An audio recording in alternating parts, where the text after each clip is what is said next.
Um tempo depois, voltando para a mansão do Mad Dog, CJ está fazendo algumas ligações importantes. Afinal, ele é um empreendedor e toma conta de muitos negócios. Mas, do nada, o Mike aparece no local, pega o celular do CJ e desliga.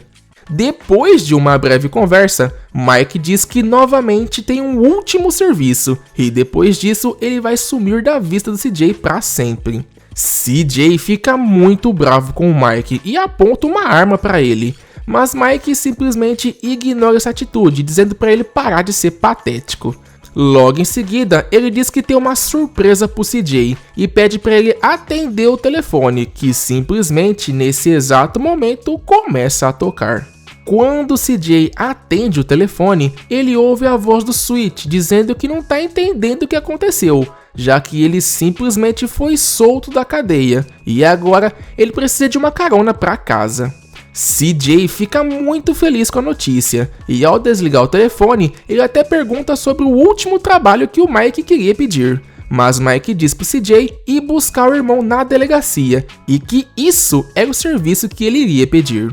CJ agradece novamente e segue em direção à delegacia, e enquanto isso, Mike Toreno vai embora para nunca mais voltar.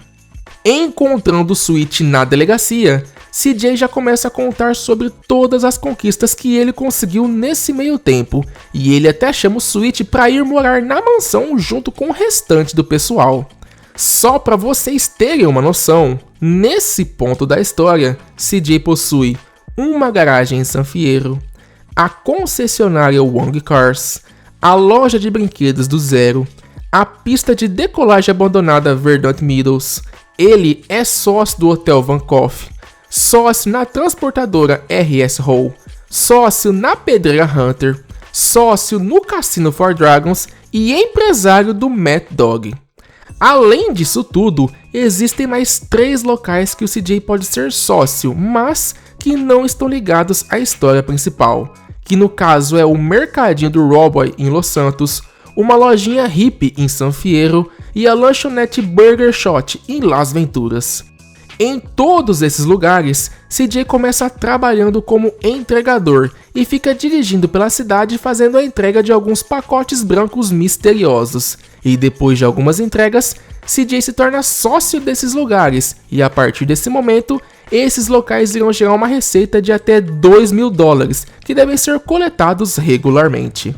Além de todos esses empreendimentos, CJ também pode comprar imóveis por todo o estado.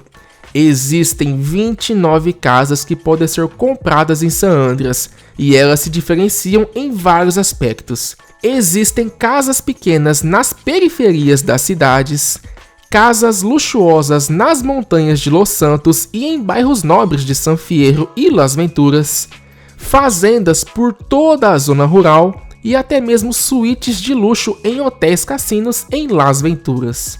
Ao escutar sobre as conquistas do CJ, Sweet fica muito bravo, porque novamente CJ estava se esquecendo da vida que eles têm lá no bairro, em Ganton, e voltando a ser a pessoa que ele era quando decidiu partir para Liberty City, que no caso é um criminoso que está sempre tentando fugir de sua própria realidade. CJ até tenta explicar pro Sweet que o bairro já era e que aquele lugar nunca fez nada por ele, a não ser jogá-lo cada vez mais pro fundo do poço. Mas, a partir do momento em que ele saiu do bairro, a vida dele só melhorou e hoje ele é um grande empreendedor. Nesse momento, Sweet diz que o CJ está falando igualzinho ao Big Smoke, e essas palavras tocam bem fundo no coração do CJ, fazendo ele dar mais uma chance para o bairro e decidindo levar o Sweet até lá para mostrar como estão as coisas atualmente. Chegando no bairro, como já era de se imaginar, a Grove Street Families não existe mais e o bairro foi completamente tomado pelos balas, traficantes e viciados. CJ novamente chama o Sweet para ir embora, mas ele se recusa, dizendo que vai expulsar toda essa escória de lá e recuperar o bairro. Ao ouvir isso, CJ decide ajudá-lo na limpeza, e juntos, os dois eliminam todos os traficantes e membros da gangue que se tornaram viciados, já que eles não servirão mais para o propósito da Grove Street.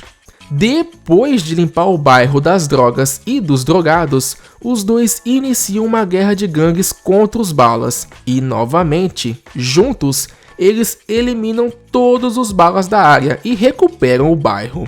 Esse momento será marcado como o renascimento da Grove Street Families, e Sweet estava disposto a ir até o final para reerguer o bairro mais uma vez.